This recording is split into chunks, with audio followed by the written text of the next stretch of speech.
waiting for you to notice. Can you all see? Okay.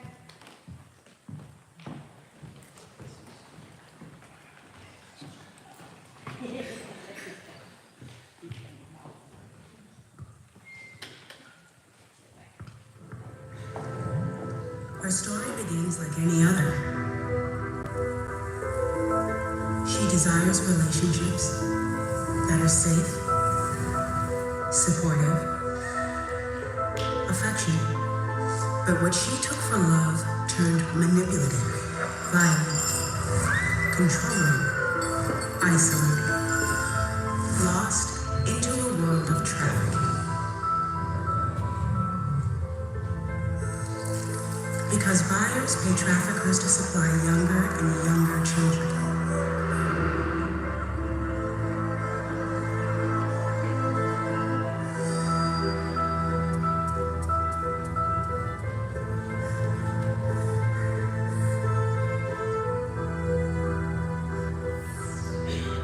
And she's waiting for you to notice. She's not in class. She's not safe in bed. She's not scoring the goal. She is being bought and sold for sex. But would you know it if you saw it? Shared Hope International aims to reverse this cycle. We educate on signs of trafficking, train law enforcement, advocate for stronger laws, offer shelter and services, all to stop the exploitation once and for all. So, she is in class, is scoring the goal, is safe in bed. Pretty simple.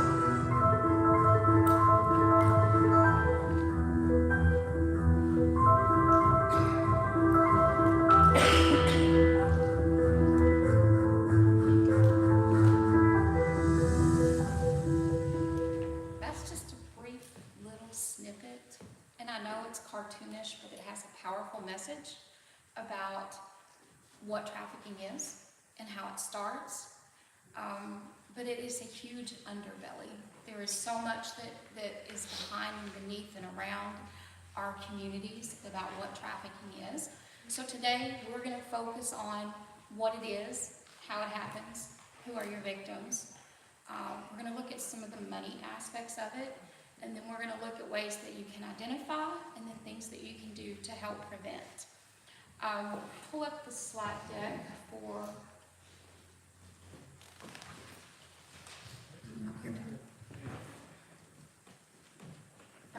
the slide deck. It's the adult pack opening. So one thing that I do want to say for this video, in that little video they talked about she, and it looks like it's just female. It sounds like it's just for young girls. But rest assured, it's not that. It's just like cancer.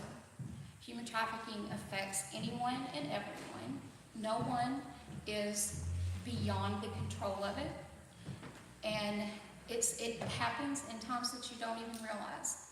It happens in families.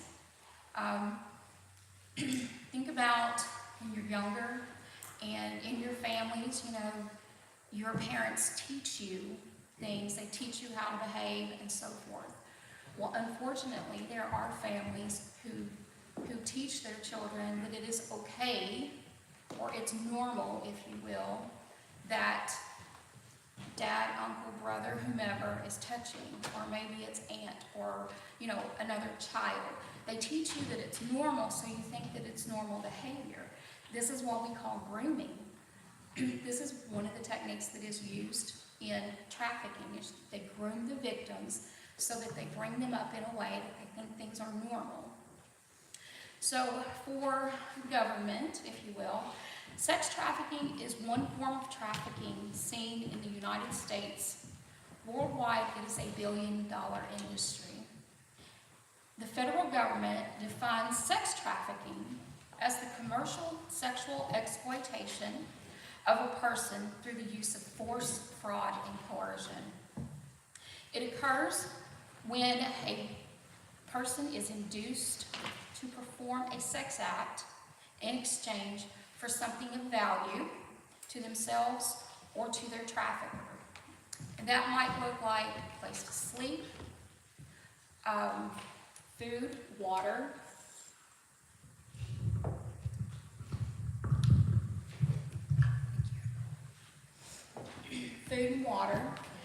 clothing, etc. Lost my spot. While most people believe that traffickers will resort to bodily harm and physical violence or control over their victims, this is often only a fraction of the methods that are used. Most traffickers rely on their skills with psychological manipulation and coercion as part of that grooming process, or that Romeo believing that I'm your boyfriend, the older boyfriend, coercing young girls. By creating their climate of fear, traffickers are able to manipulate their victims to do almost anything. When we talk about that area of fear, if you're being trafficked and you have younger siblings, then your trafficker may tell you, well, if you do not do this, then I'm going to go get your sister, or I'm going to go get your brother, or I'm going to kill your parents. You know, it's like there's nothing that they won't do to keep you in control and keep you continuing to do what they want you to do, because it's all about money. As long as the victim believes that the trafficker is capable of carrying out those threats, she will remain compliant. And one thing that we have to keep in mind is that if you are under the age of 18, the concept of force, fraud, and coercion does not have to be proven. Because children under 18 are not, they say, psychologically, developmentally able to make those consensual decisions. With adults, there are cases of human trafficking, but you have to prove the force, fraud, and coercion. 100,000 children are exploited in prostitution each year, and that's just a best estimate. And I'm not sure when Shared Hope developed this PowerPoint, but I'm pretty sure these numbers are actually higher now. The average age of sexual exploitation and human trafficking is 12 to 14. I will say, personally, my experience in the job that I'm doing now, I have seen victims as young as 8 and 9. Traffickers will prey on vulnerable youth. So think about children that grow up in homes that are physically abusive, looking for ways to get out because they don't like the way their parents treat them. They run away, they're homeless, and what we call throwaway. Can't imagine anybody throwing away a child, but it is amazing to me how many come across my desk that would be considered throwaway children. Some of the things that we look for that a child may be, when we say vulnerable, is when you don't have good confidence and self-esteem, and you're looking for attention, you're looking for someone to notice you. And sometimes you'll do whatever. It doesn't matter if it's good, bad, ugly, indifferent, if it's positive or negative, you're seeking attention, you find a way. While the government estimates that 15 to 17,000 foreign victims of trafficking into the country every year to be used for forced labor or sex, the number of American children trafficked within the U.S. far outweighs foreign trafficking victims. So we're going to take a look real quick at American Made, and this is talking about things that are occurring here in America.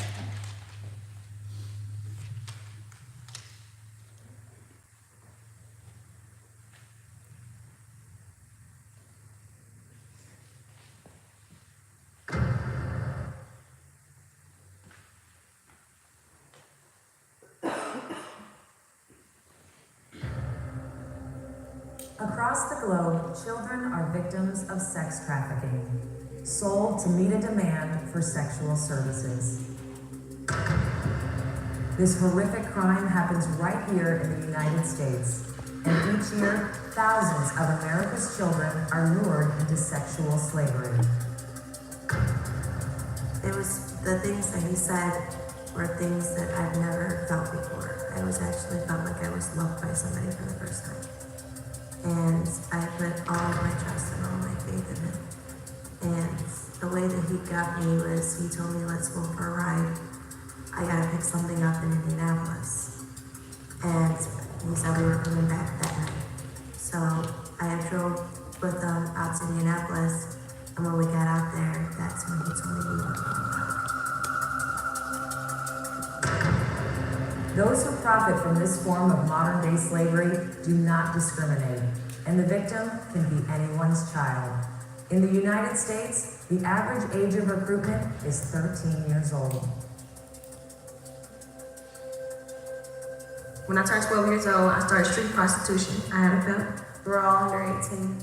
We're all the same age. There would be a few girls that I knew that were like in their 20s or whatever, but they had been doing it since they were our age anyways. I did wait till 12, and these girls were doing it since they were like 8 or 9, and now they're like 23.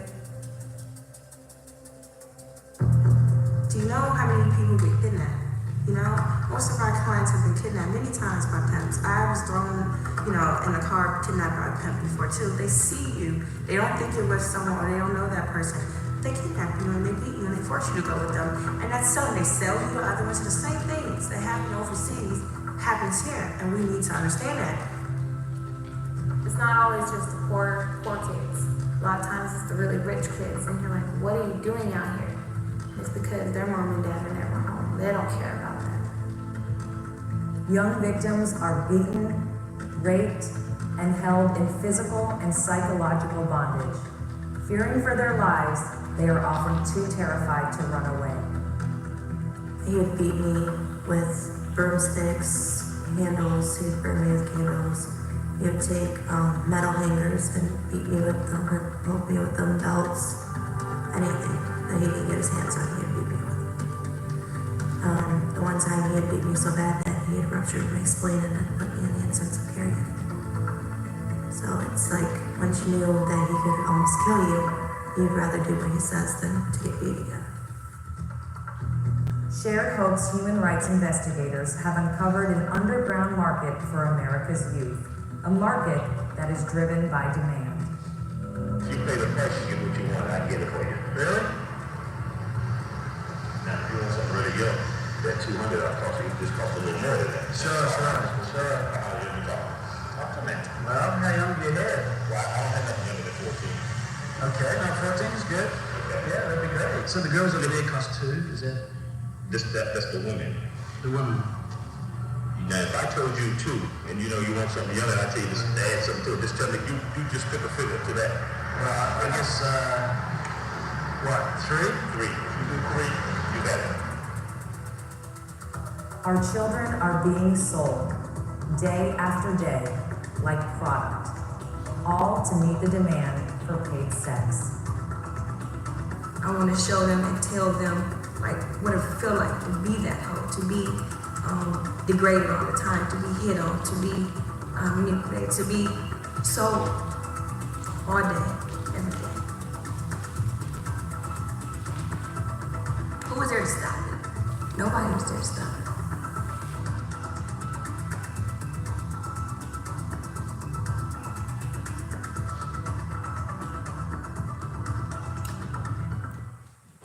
So I'm going to take a minute and pause right now. How many mathable people do we have in the room? Who's good at math? All right. So let's say that a pimp has 6 girls, and they charge $50 per client, and they have 10 clients a night. How much are they making? 6 girls, $3,000. So $3,000 a night times 6 nights a week. Where are we up to? 18,000. 52 weeks. What are we up to? $936,000 a year. So, 6 girls can make you just under $1 million in a year. Now, let's say that you have something a little more high end, because you have, let's look at maybe Derby, or let's look at some of these high end parties, things like that. You have 4 girls, you charge $250 per client, per girl, and she has 6 clients a night. Where are we? 6,000 a night. Okay, so you work 5 nights. So for 5 nights, how much have you made? 30,000 a week. 52 weeks, how much did you make in a year? 1,560,000. Okay, so one pimp with 10 girls can make how much money in a year? 1,560,000. Take their money away or interfere with their money, and what do you think happens? And do you think for a minute that they're going to settle on just 6 girls? No, chances are they have many. And then what happens, once your prime age is 12 to 15, 16, 17, you're grooming them, you've worked them, you have to get new ones, right? So how do you get the new ones? The ones that have been working for you are now recruiting others, bringing them in. Think about our foster care system, how many kids go through the foster care system and feel like they don't have anyone. And they build these relationships. This child preys on this one, preys on this one, preys on this one. I mean, you have a crime industry, right? So when I said 100,000 children are exploited into prostitution, according to NCMEC, there may be 100,000 recruited in, but there are over 300,000 at risk. The FBI, as well as several other agency researchers, report the average age of recruitment into the industry is 12 to 14. But again, I have seen younger victims. Shared Hope's research across the nation revealed that victims come from every race, ethnicity, and socioeconomic background. So again, it matters not if you're poor, it matters not if your skin is black, green, orange, purple, or yellow. It doesn't matter how much money your mom and your dad make. It doesn't matter what house you live in. The reality is that our youth are at risk and they're very vulnerable. More so because of their age and the fact that they're just not brain developed as of yet. A large percentage of victims have histories of physical or sexual abuse. So if you think about going back to their childhood, if they're growing up in a home that they have lived through that sexual abuse or that physical abuse, and then they're going to the streets, they think it's normal. They think it's, I'm not going to say they think it's okay, but if it's what you're used to and you don't realize otherwise, you just go with it.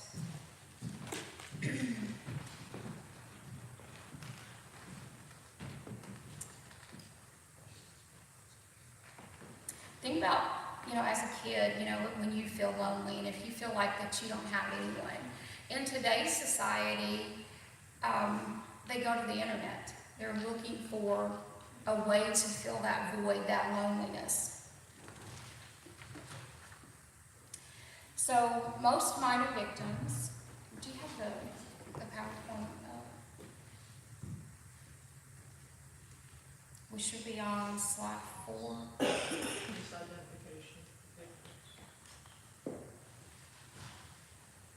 Most minor victims remain unidentified. They're often mislabeled or charged with delinquent offenses. Common perceptions are that they're prostitute, they're a slut, or they're promiscuous. Gang members or juvenile delinquent, runaway or truant, and that they're always female. But as I stated, they're not. When we say they're that misidentified, And the video, like I said, it kind of gave that perception in that first video that it was just females. It's not just females. It is boys and it is adult males alike.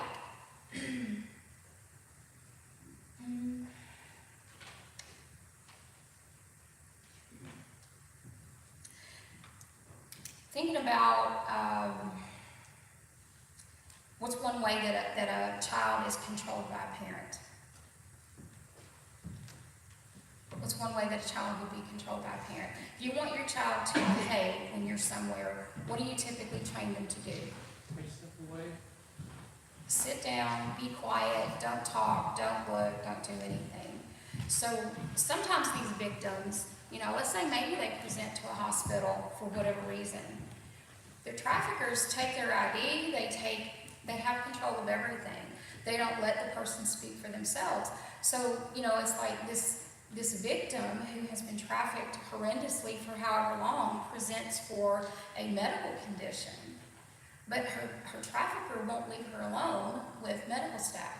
And the only way for medical staff to identify is to be able to pull that victim and make some excuse, get them somewhere that trafficker is not. Take them for a test, do something, get them by themselves. In order to understand the issue, we have to understand the victims. They could be anybody's daughter, niece, cousin, friend, or neighbor. So we're going to look at this next video. It is about 20 some odd minutes, and we're going to be introduced to Lacey. I think there's actually two in this one. Lacey is one of them that I remember, and I cannot remember the other one. But we're going to look at these two stories, and then we're going to discuss the breakdown of the video. So we're going to do the Chosen full length video.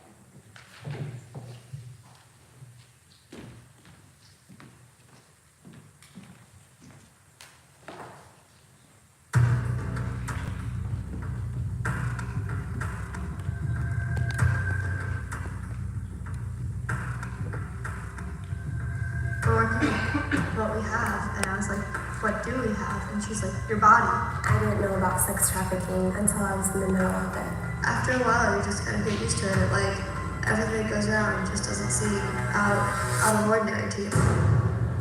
We really believed that she was getting ready to be sold.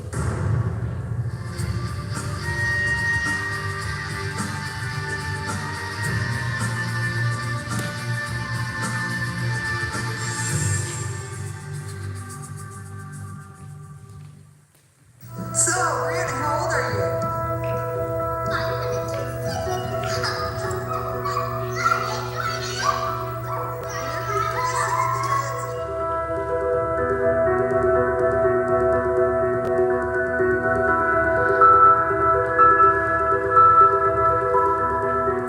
I think the most common way we've seen these traffickers or pimps get involved in these girls' lives is they pretend to be an older boyfriend. And really, again, we're talking about young girls that could be 12, 13, 14 years old, and perhaps they've never had a boyfriend. So to have this older male come into their life who's pretty charming, who's pretty charismatic, and suddenly paying attention to them like they've never had it before, offering to buy them things, offering to take them to dinner, to movies, have their hair done, their nails done, a tanning salon. This connection's made, and these young girls actually fall in love with these guys and believe that this guy loves them back. And then one day he asks for something, and even though she doesn't want to do it, she's so worried about losing him that she will. And once he's had her do it once, he pretty much can control her from then on, through shame, through drugs, through threats about family, physical beatings. But the reality is it can be any girl. And we've learned that through experience, unfortunately, that girls from good homes, girls that have good grades, do all the right things, can still be exposed to this. The 17-year-old girl that I'm familiar with, her name is Brianna. And Brianna comes from a small town, was an A student, an athlete, volunteered in her community, was a cheerleader, and attended college while going to high school. And she came into my life through a phone call I received on a Saturday night. My name is Brianna, and I didn't know about sex trafficking until I was in the middle of it. I'm sure you're like me, where you think that sex trafficking wouldn't affect your life, but I'll tell you my story. I was from a small town and just really enjoyed being a part of the community. When I was in high school, I actually took college courses because I knew that I wanted to be a nurse. I was really excited about getting my education started, and I knew that I could really focus myself while I was in high school to get those A's I needed in college. I was waitressing and just doing a good job. I was always really friendly and would have conversations with my customers. What I didn't realize was that one of my customers, he was gathering information about me through our innocent conversations, where I was going to school, what my family was like, you know, what I wanted to be. He was gathering information about me to eventually use it against me. I was just at work one evening, and some guys came in, and they were really cool. One, his name was Nick, and he was like 24. He played football at a university. He was tall and blonde, and he was super funny. We were just like laughing the entire time that he was having his meal.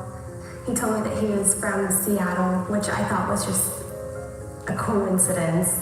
And I told him that, you know, wow, I want to move there.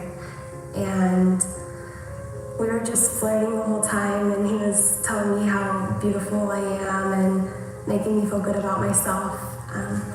At the end of the conversation with Nick, he gave me his phone number, and we talked for quite a bit of time. I made a choice that night, but I found out that they actually had chosen me.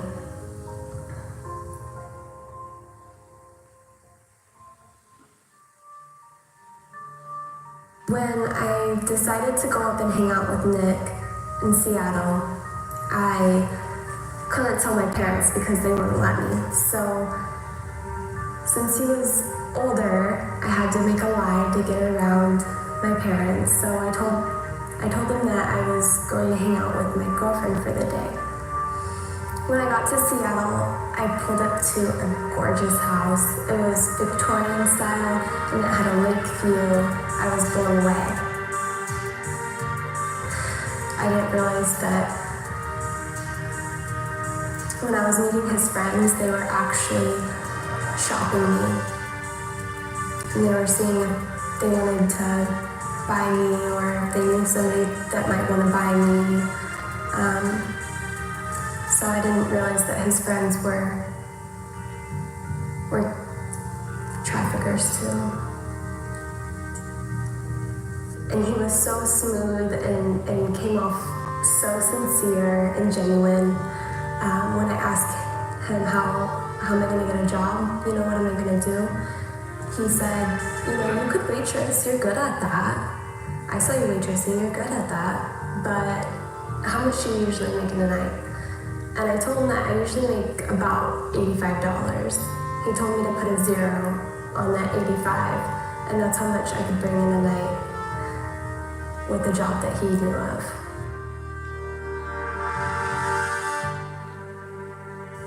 He told me that his ex-girlfriend was a dancer and that it was really easy, and that I could probably do it. And for a minute I considered dancing. I was thinking, well, probably isn't that bad.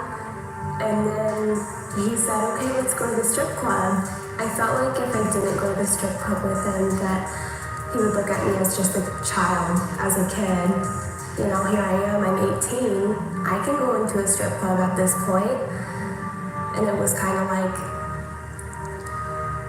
if you don't, then you're not an adult. That's how I felt. The strip club was just really loud and dark. It was gross and it smelled. It didn't feel very comfortable, and you know, it's like everything has this like sticky look to it.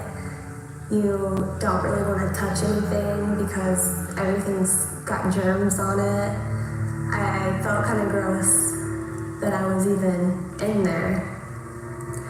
I was only in the club for 2 nights dancing, but in that time frame, a lot of guys wanted to take me home, and one guy, he offered me $1,000 for an hour, and I couldn't believe it. So me and Nick talked about going to Arizona, and we both decided that I needed to return my dad's car. On my way to return my dad's car, I was calling friends to help me move out and get the car returned and then get me back up to Seattle. So the only friend that offered to help was my ex-boyfriend, and his name was Evan. I was surprised that he was gonna help, but we just kept a really close relationship. We were good friends still. So when I got to his house though, he was asking me so many questions. Evan was so concerned about where did they get all this money and why aren't they working. He was asking just these questions, and I was starting to realize that he didn't really want to help me. And then I realized that he was trying to talk me out of going to Arizona and moving out. And so I wanted to go. I wanted to leave. So on my way of walking out of Evan's door, his parents were there. I felt like Evan betrayed me because he called his parents and my parents to try to help convince me not to go to Arizona and not to move out. And, here I am, given all these opportunities to go to school in Seattle. I felt like it was a dream come true. I was going to Arizona for winter break, and they all didn't see it. I felt like my family and Evan, they wanted to keep me just in this little bubble, and that I'm just a child and I don't really know what I'm doing. So I was upset. I was really mad at Evan. I felt like he completely was ruining our friendship. He had lost my trust. And a woman walked into the room and introduced herself. Her name was Linda Smith, and she was a specialist in getting girls to recognize and flee from human trafficking. After a long conversation with Linda, I started realizing and recognizing that I was being groomed for trafficking, that I was in the middle of the process, and that it was almost too late. I thought Nick was the good guy and Evan was the bad guy, but now I realize he saved my life. Nick was grooming me to be trafficked. I started getting angry and upset. Linda, from all the stories that she was telling me, she told me one about a 13-year-old girl who was tricked on the night of her birthday.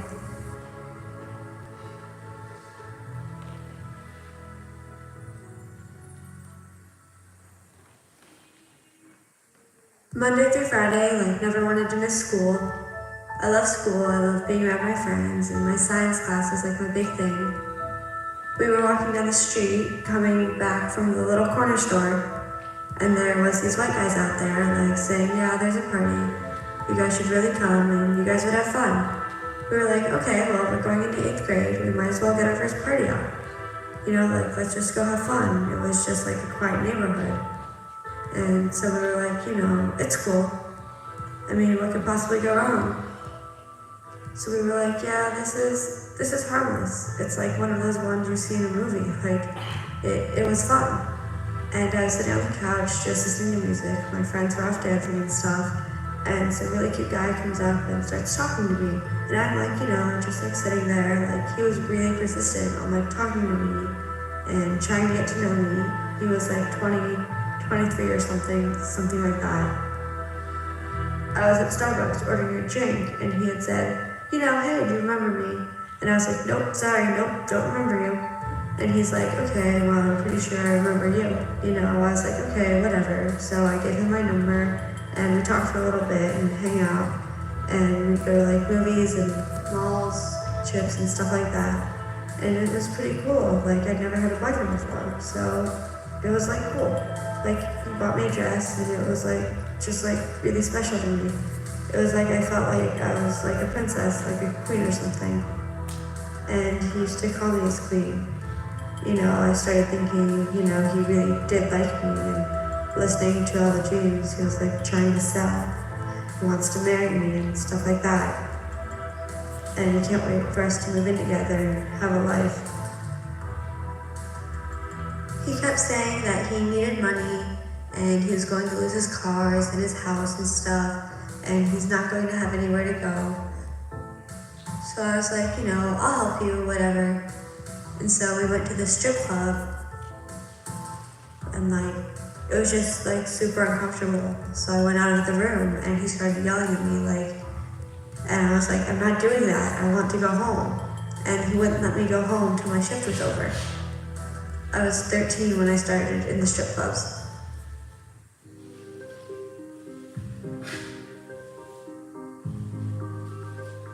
I signed up for track.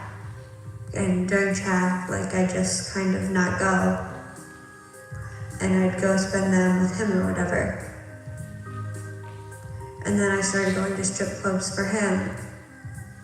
And what I do is, we'd go to school on the bus, and then right when I got off the bus, I just kind of leave and go meet him down the street or something. And then just as the buses were pulling up, I'd be back on the bus, so it was like I went to school. And I'd leave for like weekends saying I'm at my friend's house, and like whenever my mom would call on my friend's phone, we just three-way call it so it sounded like we were together, because, you know, my friends would cover for me. I was on the phone with him and he was like cussing me out, saying, you know, he didn't know why I didn't bother with school, I wasn't going to be anything, because that's who I am. And like I hung up the phone and I like kind of dropped a couple tears. And I had this friend, Jordan, and she was like, you know, why would you believe somebody saying that they love you when they treat you? And I really didn't have an answer for that back then. He loves me, that's all I could really think in my head.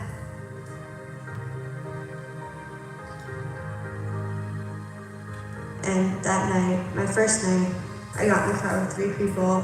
They were all like in their 40s and 50s, maybe older. Like, I don't know, I puked for about 30 minutes. Most of like my tricks and stuff were kind of old. I was scared, I was nervous. I didn't want to do it, but I couldn't come back without any money. He's kind of a very physical kind of person. He, like, you mess up something, he'll slap you, or, you know, depending on what you did, he'll like choke you out. They were threatening to go get her 10-year-old sister. They were threatening to go beat up her family. And they had taken video of Lacey being raped the first night and threatened that they were gonna use video of her having sex with other men to show to her youth group and to show to her school. She wouldn't have felt like she belonged anywhere. She didn't feel like she belonged with her pimp, but she wasn't safe going home. I just didn't know about trafficking and that there were older men preying on teenagers to bring them to a market, to sell them. Traffickers go anywhere that there's a large group of girls or that girls frequent, like the mall or Starbucks. They'll go to arcades, anywhere that teenagers like to hang out at, parks, restaurants. Signs that you can watch out for your friends would be small tattoos or a tattoo of a name. Maybe your friend has an older boyfriend that she's trying to keep a secret, or she has new clothes that are really expensive, like a $300 purse or a really nice jacket. If your friend asks you to cover for her, don't do it. You're not doing her a favor. You could be helping her destroy her own life. And just like her, you don't know that what she's doing is so dangerous, but you'll never see her again. So what can we do to fight sex trafficking? I think the most important thing that we can do is get the word out. The only way to protect girls from sex trafficking is to be educated on what sex trafficking looks like. If you can't recognize the signs, you're not going to save your friend. I think Evan was a true defender of Brianna. You know, he took a chance. He stepped out. He told the truth. He told what was going on with her. He violated her trust in the interest of protecting her. And I think that's a good lesson for us. Had he not done that, we might not have Brianna here with us today. I think what's important to understand is that these pimps have studied, preyed upon, stalked these girls. They do know where they live. They do know about their family. And when they threaten these girls don't feel safe. They don't feel that they have the ability to return home. And that was one of the questions we used to struggle with is, if this girl was doing something she didn't want to do, why wouldn't she just leave? And the fact is they can't see the way out of it. They don't see a safe way out of it. I would want to make sure that you understand where these guys are at. They're at your malls, they're at your stores, they're at places where kids congregate. Really, probably the biggest key is these older boyfriends. You heard Brianna talking about it. An older, mid-20s male has no business being around 13, 14-year-old girls, or even up to 18-year-old girls. So protect your friends. When we look back at Lacey's friends who really could have intervened at different points in her life and didn't, she's never seen those friends again. So the fact they thought maybe they were protected at the time really never helped her, and they've never been around in her life since.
So what stood out to you all the most from this movie or this video? This is where we interact. this is where I know that you're awake and that you're following. And there are no wrong answers, so just speak out. Okay? They start young. So Lacey was 13, Brianna was 17. But they threatened to go get Lacey's 10-year-old sister. Okay? Because the people that trafficking use intimacy and showing compassion and love to turn around and use it as a leverage to get them where they want them. That manipulation, that coercion, that control. And then when did you see that switch? What started happening when there was that switch? I'm sorry? He turned them into angry and tried to control her and manipulate her. Right. So now it's like, now feel sorry for me because I need money. I've put all this money, invested all this money in you. I'm helping you, and now I need this. So you're going to go dance, and you're going to go strip, and you're going to prostitute yourself so that we can get money. When ultimately, the female wasn't getting money, it was the pimp. Ladies first, think back when you were their ages, so 13 to 17. What were some of the things that maybe were happening in your lives at that time? If you were one of these two girls, would you have been flattered by the same attention from Nick? He was the one that Brianna went with. So would you have been flattered? You're 17 and this 24-year-old is showing you all kinds of attention, right? At 13, and you get someone paying attention to you. How did that make you feel? Oh, your kids are hot stuff then. Exactly. So it's easily to play those mind games and manipulate you. If you had received a semi-nude or a nude photo, wait a minute, we're looking at men now. Now we're looking at men. So you think back to when you were 13 to 17. If you had heard that a girl in your school was involved in stripping or prostitution, how would you have responded? And be honest, you're guys. We know how you think. I was trying to chase it down. Are you the only honest man in the room? Come on, fellas. Instead, you guys know how we think, we know how you think, and none of us are beyond it. Fellas, if you had received a semi-nude or a nude photo of your female classmate, would you have reported it or passed it on to someone else? The younger man will probably pass it. For sure. Well, you're young. You're probably the youngest person in the room. So, if you received a nude photo or semi-nude photo of a girl that you know, what would you do with it? Report it. You would report it? Okay. One thing that they were talking about, places that traffickers find their victims, if you will. What we see today more so than anything, because most of our malls our kids don't hang out there. It's the online stuff, it's the games, it's the apps, and then there's no inhibition to anything. You've got this chat room, and somebody's talking to you. You're making friends. You feel like you have friends. You feel like you're acknowledged, whatever. And that's where they start grooming you, and eventually leading into meeting. So, I used to tell my DARE students. Now, when I taught DARE, I taught in rural schools in the county, so places like here in Muhlenberg, they weren't city limits. And so most of these children, age 10 and 11, they would live further out in the county, so they always had to be driven somewhere to get amongst things to do, or to go to school, they were on a bus. So I asked them, how many of you sneak out at night? And I was surprised how many said yes. And I'm like, okay, where do you go? What do you do? What can you possibly do in a rural community when it's 10 o'clock at night when you're supposed to be asleep and you're 10 years old? What is there to do? Everybody meets in the cornfield. And what do you do in the cornfield? You drink wine that somebody stole from their parents' cabin. All right, so I may have done it. We caught a barn on fire. Well, I will admit, I remember I have 4 older siblings, 3 sisters and a brother, and all of us girls shared a room. So you either went out the front door, you snuck out the back door, you climbed up the window. Now, my dad was an early riser. He liked to go to this place and drink coffee. But I knew my cousins that lived, You had to go, like, we lived on a 63-acre farm, so you had to go down a long driveway, down another road, across a road, up a long street to get to my cousin's house. And it was just across the street, but it was a hike. And they're having a field party. So we're gonna go, right? Well, in order to go, that meant we had to wait until Mom and Dad went to sleep, because they already said, no, you're not staying, let's go. So we all go in like we're going to bed. I think Mom and Dad's asleep. So one sister goes out the window, she takes off down the driveway. Dog's barking, shoot. Go lay back down. 10 minutes or so go by. My next sister, she's on that windowsill, and she's got one foot out, and the floor pops. Didn't know if Dad was coming or not, so she jumps back in, right? A few minutes later, she goes back out. She's down the driveway. She goes. She made it. I'm the last one in the room. I really want to go. Do I really want to go? You know, I'm having this battle with myself, and I'm the youngest of all of us. Never really got in trouble, you know, but I wanted to go to this party. It was the thing to do. So I'm sitting on the windowsill, got one foot out, I'm ready to pivot, and I heard my dad cough. Rather than take off, I jump back in, I go crawl back in my bed. And I'm listening and I'm waiting. Okay, chirp, chirp, I hear the crickets outside. Okay, I'm gonna try. Go back across the room, get on the windowsill. I'm literally straddled on this windowsill, and I'm sure my dad's getting up. And by this time, it might have been midnight, it might have been 1 in the morning. I don't have a clue, I'm a kid. I just know I wanted to go to that party, but I'm more terrified of my dad. So I got back in my bed, and I didn't go.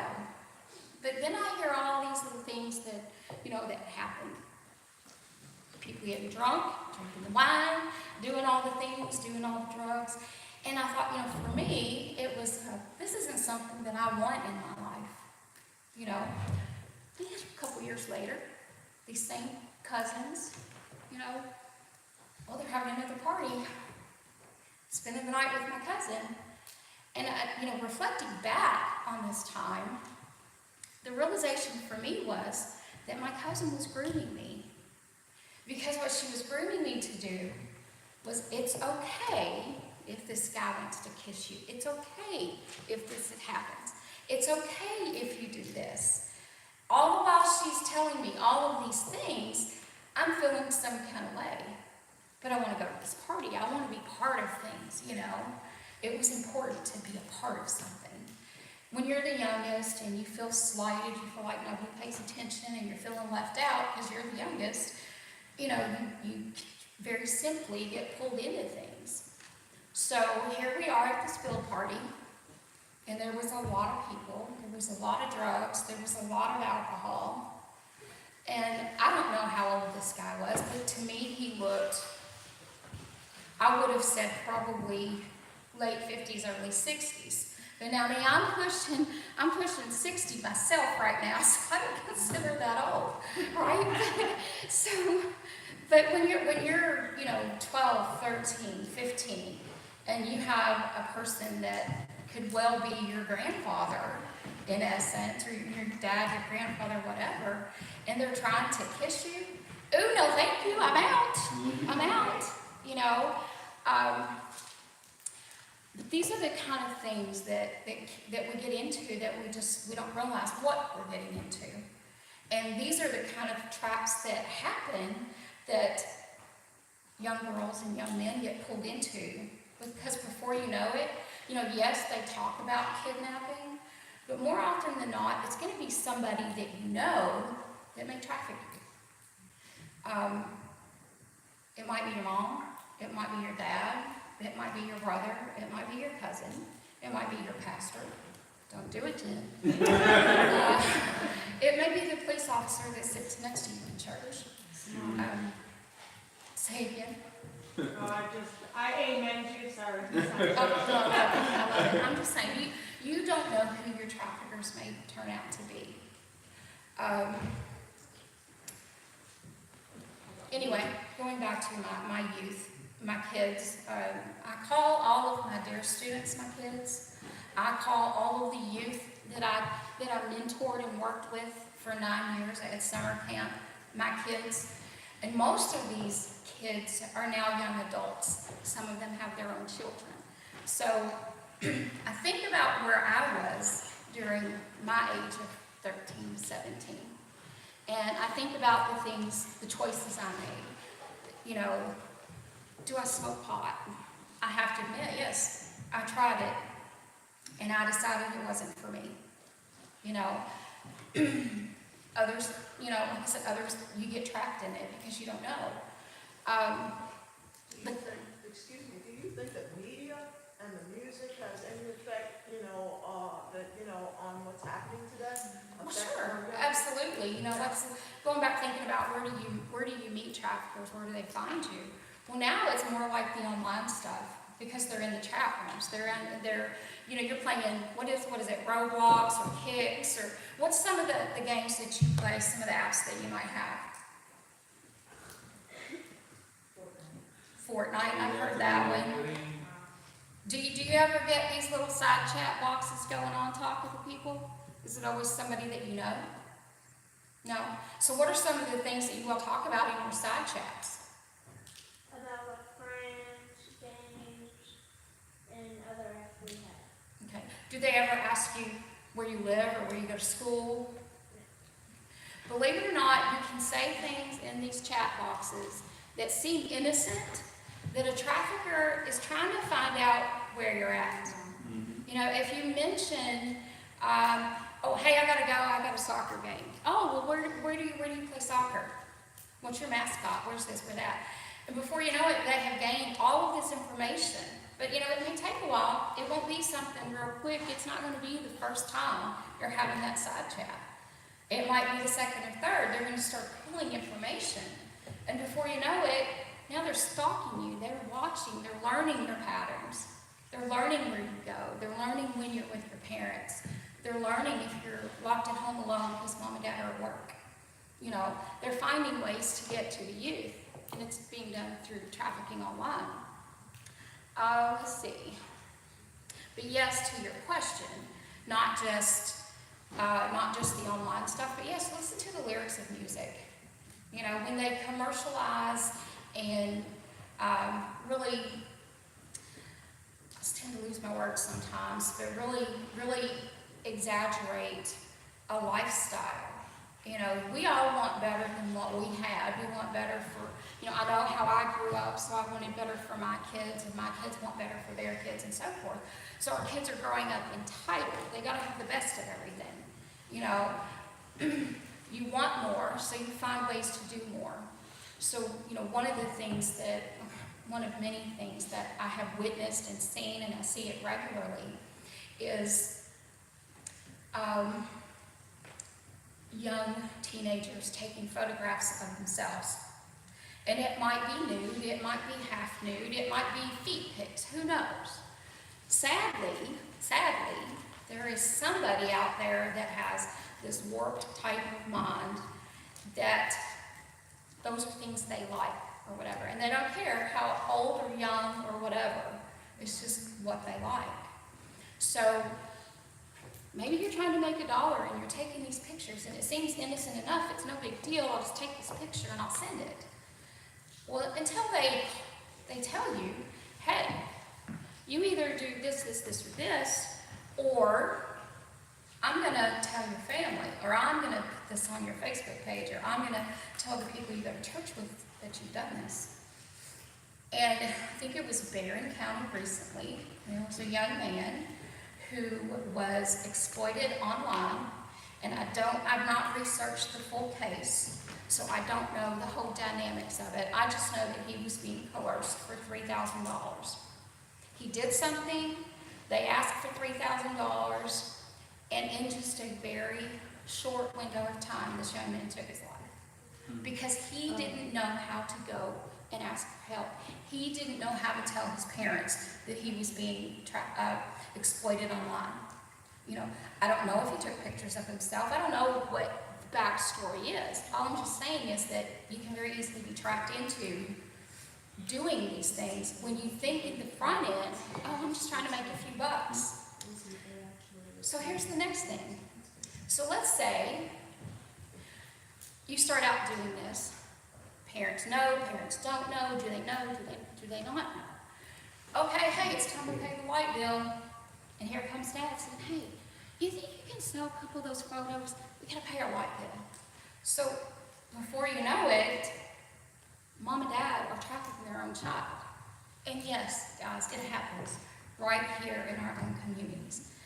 I can say this because I see it. I deal with it regularly. Don't think it's not happening in your community. Don't think it's not here, because trust me, it is. It is here. Look, I can go down a rabbit hole real quick because I just get so passionate. And this stuff just gets you started. Just, when you watching these videos and trying to go through a format, it just gets you started. But when you're bringing in the real life things that can be witnessed and can be talked about. I was telling Jim when we got here today that I had my first opportunity as a volunteer to transport my first human trafficking victim to safety. Now, mind you, I've been working in this field since my retirement. I've been, educating, making aware. I mean, we work. Jessica has been places with me. Miss Mary and I have been places. We will go wherever. And I remember telling another pastor with another church, that I want to be that boots on the ground. I want to be the one. I want to do this. All the while knowing that I don't know if I can do this, And God telling me, you're not ready. You're not ready. That was 2.5 years ago. Then I'm saying, I want to be the one. I want to, it's not pretty. It is not pretty, I will tell you. It is not. It is not for the faint of heart. When you witness young girls being manipulated, you witness the aftermath of those sexual assaults, and you're sitting with them and you're holding them as they're crying, as they're going through these exams, when they have been assaulted by so many perpetrators. And I won't say that it's just a man perping on them, because it can be anybody. But when this continues to happen, and it happens multiple times a day, and it happens multiple times a week, day after day, week after week, month after month, year after year, and you just have no hope, and when you finally get somebody who says, I've had enough. And so this victim, she's almost 40 years old. She has 2 children of her own that were taken from her. Her goal right now, even sitting in a hospital bed recently within the week, her only thought is, I want my children back. Okay, so she trusts no one. She's terrified. She had been trafficked in multiple areas here in Kentucky. She's laying in a hospital bed. She's being examined, and she encounters law enforcement. Now, she thinks that they're there to assist her with getting these perpetrators that have attacked her. And little did she know she's the one that ended up in jail. Hard take it. I'm still trying to decipher it. I'm still trying to figure out at what point it transitioned and she became the one that ended up in jail. And I haven't wrapped my head around it yet. And again, like I said, she trusts no one. She cried and cried and cried. Didn't want to leave the safe place that she was at to go to another one. But when I went to pick her up, and she's clinging to this wonderful lady that has helped her, and she looks at me and says, well, I see you again. Because when you're ripped from one and you're just constantly moving, you don't know who you're going to see from day to day. And so I looked at her and I said, look, you don't know me from Adam. You have no reason to trust me. I said, however, I need you to take a breath. And I need you to understand that you are safe. You are safe. This is what we're going to do, and this is where we're going to go, and this is what you can expect when you get there. So from 8 o'clock at night, we make our trip to the safe house, and I told her, I said, I will remain with you all night. I said, I am not leaving you any other time because I work full time. I have to be at work at 7:30 in the morning. I just drove for well over an hour, but it mattered not. I didn't care if I slept that night. It was just getting her safe. And we get to the safe house, and she didn't want to go in. Because here's yet another person, and you're asking me to be vulnerable enough to tell you what I have experienced. I never asked her story, but she never stopped talking in our whole drive. She never stopped talking. She kept telling me and telling me and telling me who her perpetrators were, who did what to her.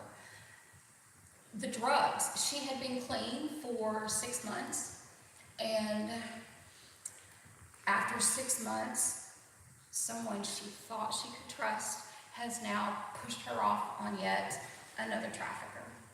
Another trafficker who drugged her and left her in a motel room with multiple men coming in and out. She found herself in yet another hospital. Finally, one that is absolutely fabulous, has an absolutely wonderful SANE program. And God directed her to the right people that got her to that safe house. We spent 2 hours going through what few belongings she had. And all this lady had to her name at 40 years old is a bag that we call a comfort bag with a change of clothes in it, a reference to a number of resources that if she chose not to go to the safe house, that hopefully she would find some resources to help her with food, to help her with shelter, to help her from being trafficked any longer. And again, it's not for the faint of heart. And when you think about these two young ladies, 13 and 17, they're 13, they're 17, where's their brain development? Can they make these choices? This lady is almost 40. She's 40 years old, and with her own children, and she too is being trafficked. Rest assured, it's in your communities. It's here. You just have to know what to look for. Sorry, again, rabbit hole, but I just want you all to understand that I know this talks about Arizona, and this talks about St. Louis or where whatever the other state was, but this is here. When I said it could be your pastors or your police officers, how about your judges? Anybody familiar with Judge Timothy Nolan? Judge Timothy Nolan he retired from being a judge. He's up around Kenton County, and he is currently sentenced to and serving a 20-year sentence for trafficking a number of not just his own 2 children or 3. He trafficked a number of foster children coming through the court system. A couple of years after his conviction, there was an attorney also from Kenton County. He was just sentenced within the last couple of years. There are so many stories that I could slap some pictures up here and show you all these things that are around here. There was just a guy in, I think it was Vine Grove, Hardin County, Meade County area. He was arrested for what we call CSAM, which is child sexual assault material. So nudities of children in various ages. And he was actually, there was a little sting operation by a group called Bikers Against Trafficking. And these Bikers Against Traffickers, they may be retired law enforcement, they're just a number of people, but this man gets in this mix, and then he starts talking about things, and they're like, hey, wait a minute, hold on. Before you know it, law enforcement's on the doorstep, and I forget how many images they found on his phone. But yeah. There's a large operation busted in Owensboro recently as well. So like I said, just, yeah. Just came up, so Right. So, it's just our job, our mission, if you will, that God, I feel like, put me in, was to bring me awareness. Because you can't say now that you don't know. You can't put the blinders on now and say that you don't understand. And there might be little things, and you may suspect something, and you don't know, is that trafficking? Is it not trafficking? Is it this? Is it that? It's better to educate yourself as much as you can, and at least say something to somebody who can look at it further, whether it's law enforcement, if you don't trust law enforcement, because that happens too, talk to your pastor. I'm going to tell you, she's a fighter and she's in it. She's going to do whatever she can to make aware and prevent, and it's all of our jobs to protect our kids. If we don't protect our kids, we don't have a future. I have 2 daughters of my own, and as a mother, you don't want your children to be hurt. And I have one of my daughters was assaulted, and unfortunately, because of the laws, her perpetrator was not brought to justice.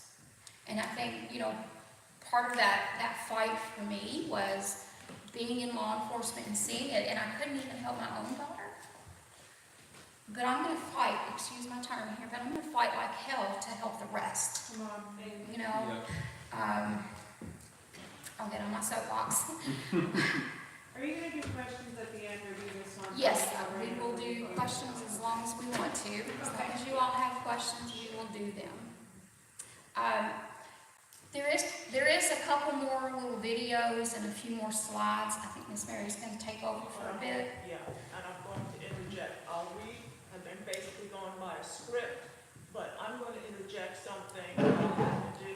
Let me walk up here. I am going to say going that. like, who's the voice, beyond. I am going to say this.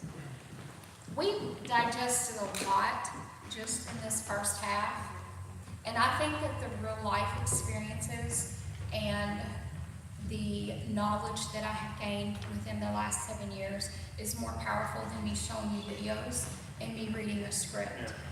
I will be happy to continue to go through all of these things if you all want that, or we can play it by ear and just, we can be done, we can talk, I'll answer, I'll come back and I'll do whatever is needed, and I'll let Ms. Mary take over for now.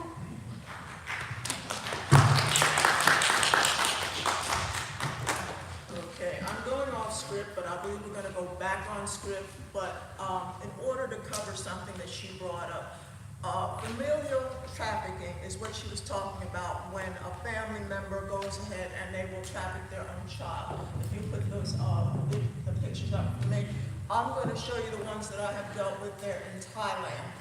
We don't have any pictures of anything here, but I'm going to share with you some of the ugly things that occur. Now, in Thailand, as you can see, we got the Lollipop Club, we got the Flirt Club, we got all of that. And if you were to go to Thailand with me, you would see them one after the other, after the other, after the other on what is called Soy 6. There are other streets, Soy is a street. This just continues to go on. Now you're saying, where are they getting these people from? Okay, like I said, it's in your face there. As you see me walking up there, we're handing out food to the ladies, trying to talk with them because we're going to talk to them about Christianity. This is what, we're over there for, to help them to get a better understanding of the truth, period, the truth. And what they do is they go to a small poverty-stricken area called Isan, all right? It has 100,000 population at last check. And what they do there is they will go to these families and they will say, okay, you guys are struggling, this is horrible. First of all, let me show you my Maserati, okay? If you come and you work in these bars, and they'll tell them that these bars here are actually just some place where they're going to sit and they're going to talk You're not gonna do anything. You're not gonna do anything bad. You're just gonna sit and you're gonna talk with these individuals. And what's gonna happen was, you see, they're grooming them in a different way, okay? You're gonna sit, you're gonna talk with them, you're gonna have a drink with them. All we want you to do is to drum up the business, okay, of being able to have them stay and spend some money. Not letting them know that eventually they're gonna have to give their bodies. At that point, they will say, now what we'll do for you, and this happens here, we will pay for your ticket so that you can come to our Pattaya, and this is where this is, Pattaya, Thailand. You can come to Pattaya, you can sit there, you have a great job, you're gonna be making this amount of money. Now you heard the dollar amount of what is made here, right? That's just for the pimp, all right? The small amount of money that they get is minuscule to what they're making. In Thailand, in any nation that I've ever been in where there has been trafficking. Do I need to, because I walk around, I'm sorry, I should have carried that one. But they will get them to the point where they will come there, and then after they're there, they're going to say, okay, now you're here. And as they have said, you're here, you're making the money, and then they're going to get maybe, I'll just say a penny on the dollar, just so that you understand what they're doing. And they'll say, you're going to pay your way out of this. Now remember, I paid for a plane ticket for you. I paid for that cab to come and get you. I came and did all this. I bought clothes for you. I bought this cute little outfit for you. This is better than you've ever had in that fishing village. And now you're going to stay here and you're going to work it off. Prices all of a sudden get escalated. And they never come out. I have been there where I've seen a woman 60 years old and she could not sell her body anymore, but she's sitting on the side of the road selling roses because she is still being trafficked. The worst thing is when there are babies that are being sold. And a mother or a father will sell their child. We have had to get off the streets by 12 midnight. That's when they are selling babies for sex. And the child, because if we were out at 12 midnight, they said, they make us come in, they said, if you're out here, they are going to kill you if you try to stop this. The worst I've heard was when the baby was being born. That's how perverted some people are. Umbilical cord had not yet even been cut. And don't think this doesn't happen here, because I've heard it also happen here in the United States of America, whereby these people who are caught up in this perversion, and that's why Christianity, that's why I'm trying to tell you, I told you at the very beginning, this is not just about a political thing. This is about us in the body of Christ being able to become aware, be bold in what we're doing, and allow the Holy Spirit to make you bold. Because if your next door neighbor, think about it. You're thinking about that bad pimp out there. What about your next door neighbor? Like she was talking about, the rent is due. The electric bill needs to be paid. And the person who is the landlord or whatever, it's like, you let me have your daughter, and we have that in Radcliffe, okay? The person who is your daughter does this for me, then your rent is paid for the month. Teenage girl. This is the extent of it. I want you to know the reality of what human trafficking is about. I've been to Honduras where human trafficking was about body parts, where they take a teenager, kidnap that teenager, and take that child out into the field, gut them, take the organs, sell them here in the United States of America, because that's where the money is at. Sell them sell those parts wherever there is a market. Human trafficking, if you get this, please remember, it's all about the money. As the saying goes, follow the money.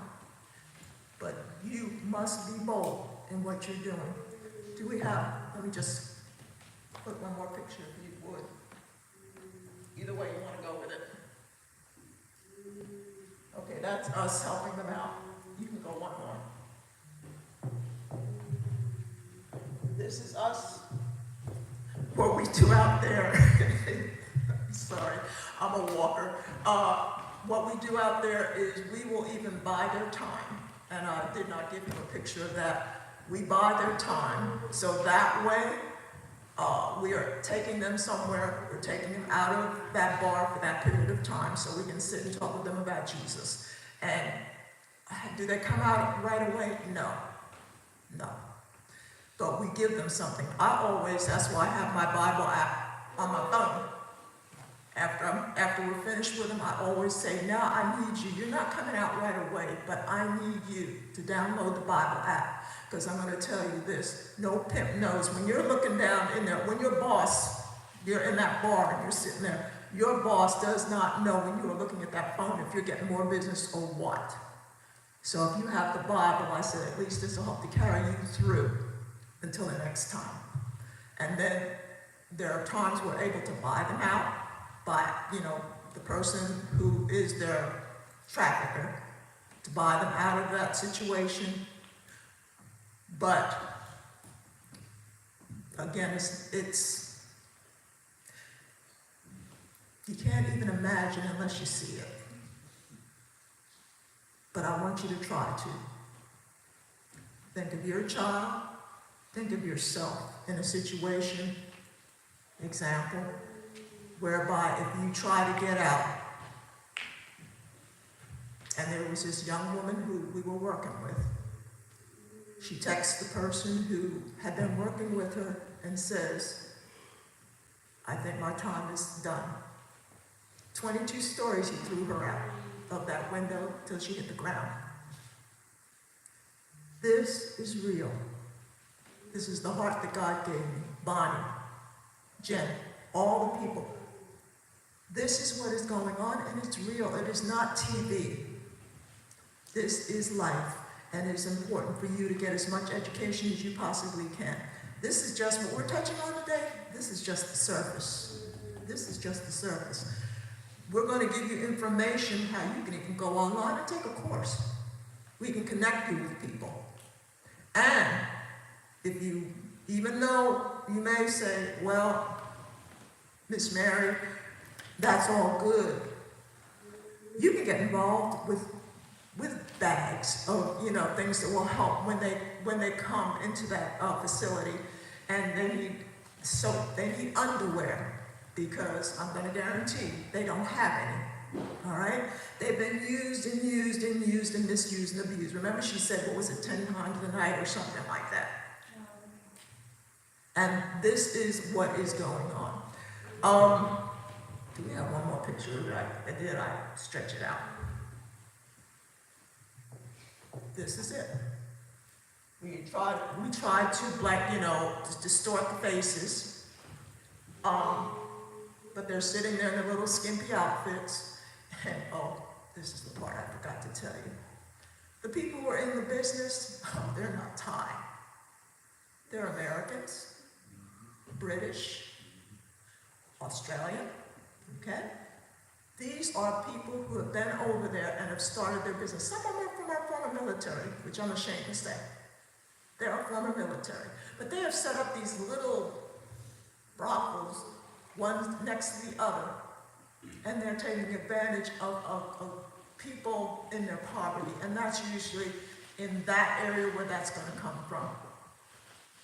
They're being groomed by, oh, you're such a pretty little Asian girl. And why are you here working in this village when I can get you to make so much money for your family? And the family will get a little of that. But that person is in bondage. And it does happen with boys. So let's not just leave that out. We have transgenders over there, but some of them are just straight up boys. who they have taken those boys and they've been sexually abused and misused. Have a compassion in your heart enough to say, if you think something stinks, if you think your doctor, if you think the police chief, I'm getting ready to get run out of town. Not saying the police chief here, no, I'm just saying there are, okay, we heard about the judge, so these things happen. But whoever you may think, the coach, the person who is in the church who is working with the youth, okay? Examples, okay. Who's the person?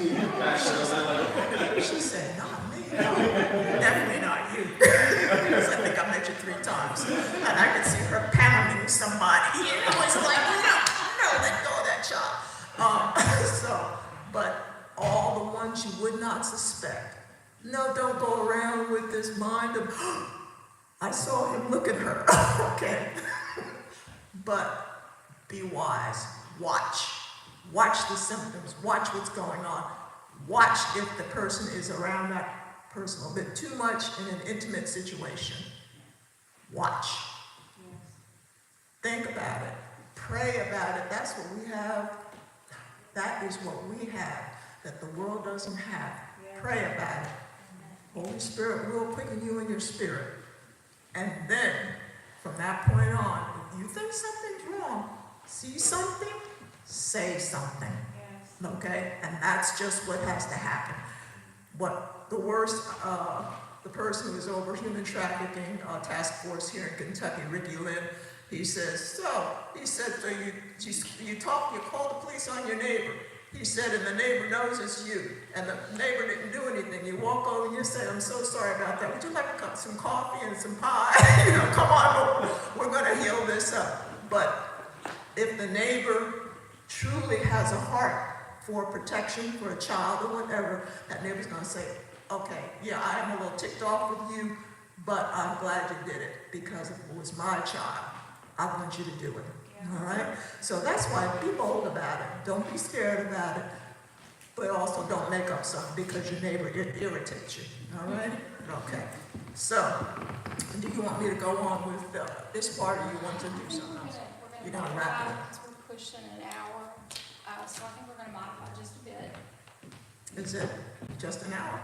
Well, like I said, I don't think it's necessary to go through all of this. I think, I think sharing these real life experiences. My friend Jessica is here, and she has traveled with me a number of times and done some things, but her own daughter was approached. So I'm going to have her share the experience that she and her daughter had. And then we're going to play the video, Do You Know Lacey?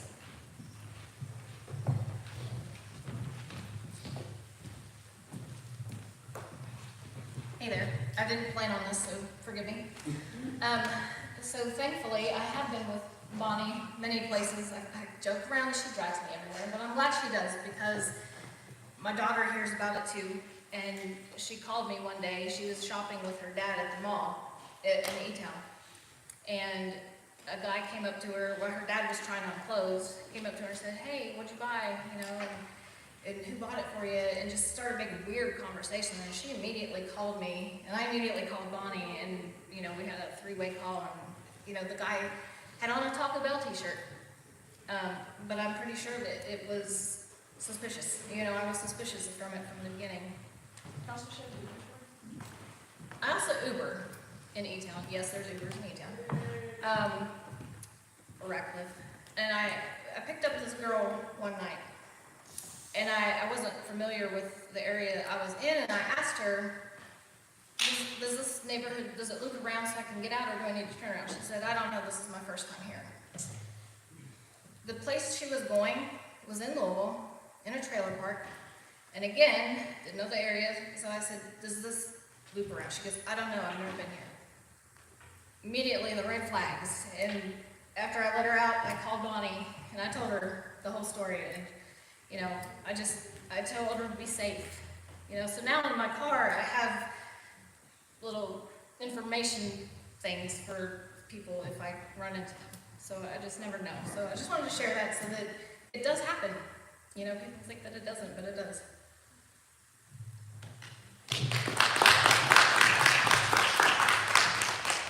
So I think just, again, just thinking about time, and your all's time is valuable, and this is important, and I don't want you to think that it's over.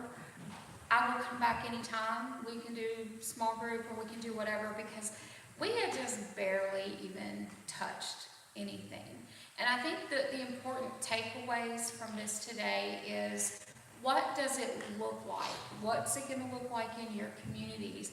So we are going to show a video about Lacey, and then just think about people in your community, places that you go, places that you visit, or places that you've been, maybe even vacation.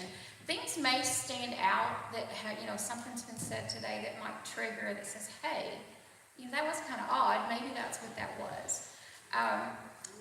There are so many tactics and so many things that are done that we can't go over it all in one day. Rome wasn't built in a day, trafficking wasn't built in a day, and I think trafficking is something that has been going on long before I was ever thought about, Then we'll talk about some of the things that you can do to kind of get involved and help in your own community.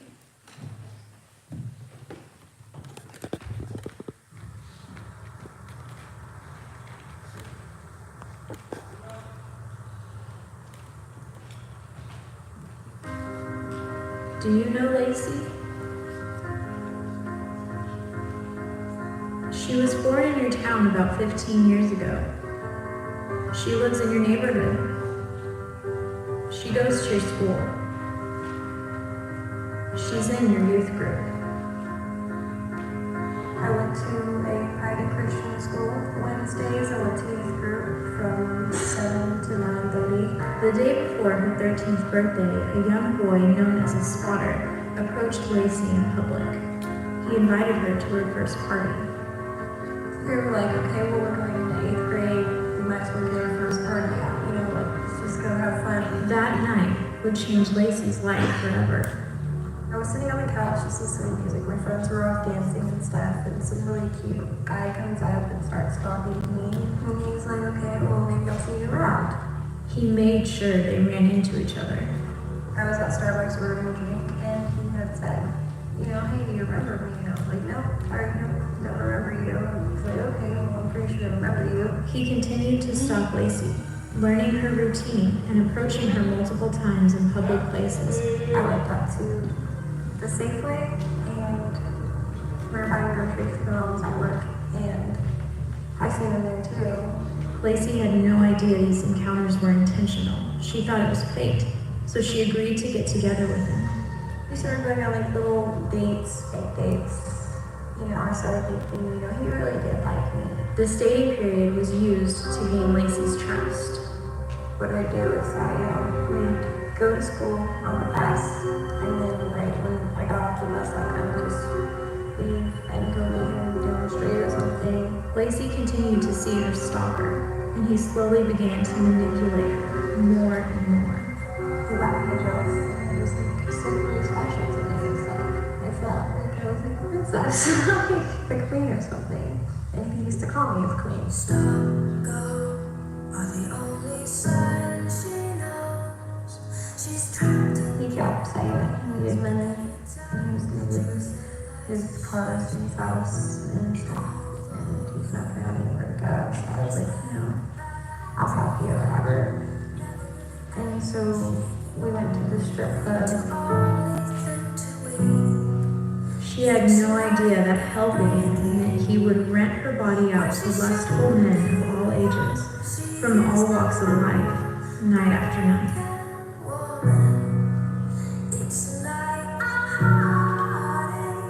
But Lacey's boyfriend groomed and manipulated her. He changed her name, her clothing, the way she felt about herself. He forced her into doing horrible, unthinkable things. That night, my first night, I got in front of 3 people. teeth for about 30 minutes. And I was gonna start crying. Often Lacey was forced to have sex with 10 different men in one night, 6 nights a week. After a while, you kind of get used to like everything that goes wrong. It just doesn't seem out of ordinary to you because you've been around it for a while. It's like breathing when she should be young. She is not a broken woman. It's like She's in your church. She's in your school. She's in your neighborhood.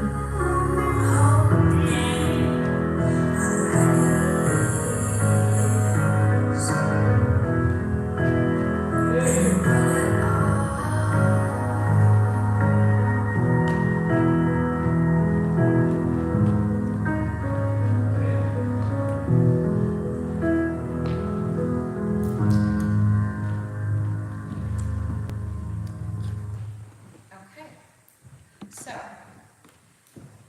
what are some of the things that you can look for in your community that you might think that a person may be a victim of trafficking? Any ideas?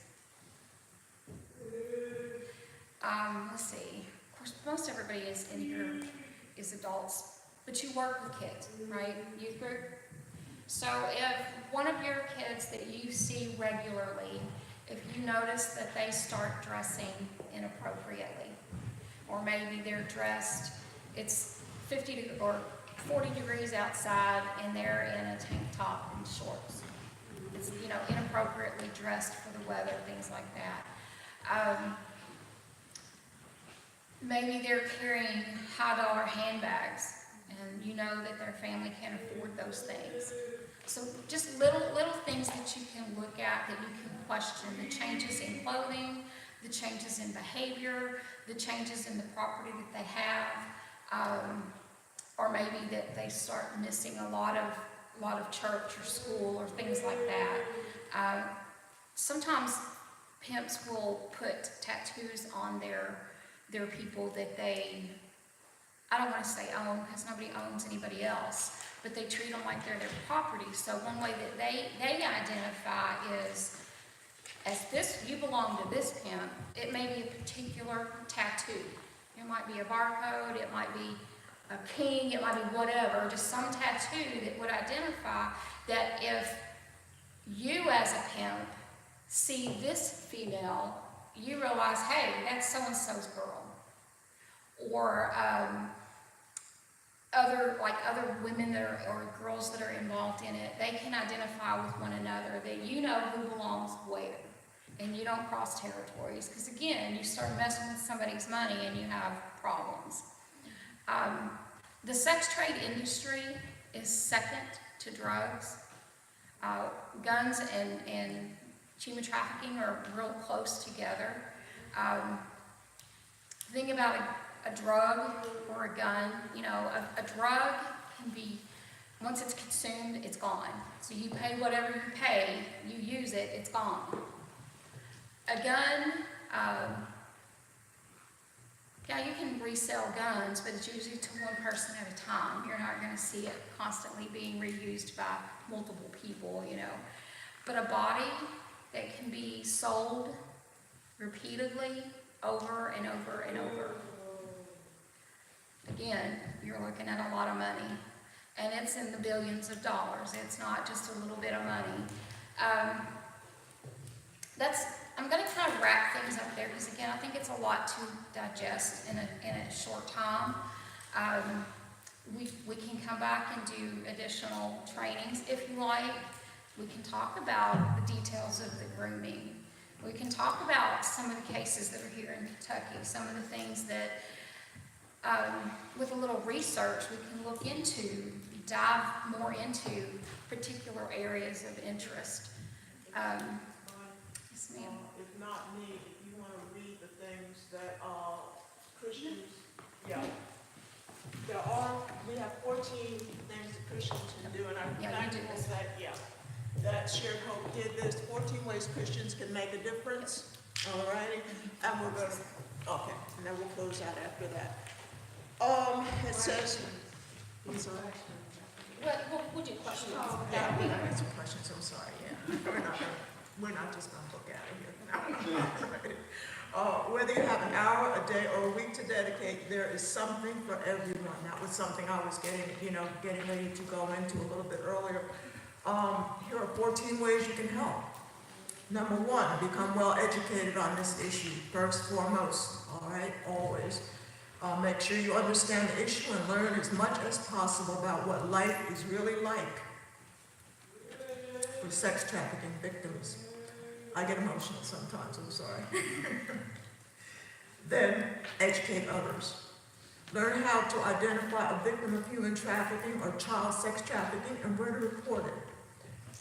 There, we will give you links, we will give you phone numbers that you can call because, again, sometimes you may not trust locally or you may not trust the situation of the people around you. But there are places you can call for safety, and which will help the person but also keep you safe. Learn how to identify a victim of human trafficking or child sex trafficking and where to report it. Act responsibly. Matthew 10:16 warns us to be wise as serpents and innocent as doves. You should not attempt direct street outreach without training from someone who knows the streets. Okay? Why do you keep looking at me? Well, we talked earlier, so. Okay. All right. Volunteer and mentor. Look for opportunities to serve in homeless shelters, soup kitchens, and I work there, so definitely pregnancy resource centers, etc. All these services are serving trafficking victims sometimes without realizing it. And yes, I've seen that happen, working in a soup kitchen, working in homeless shelter, and they do come your way. So if you volunteer, keep your eyes open, all right?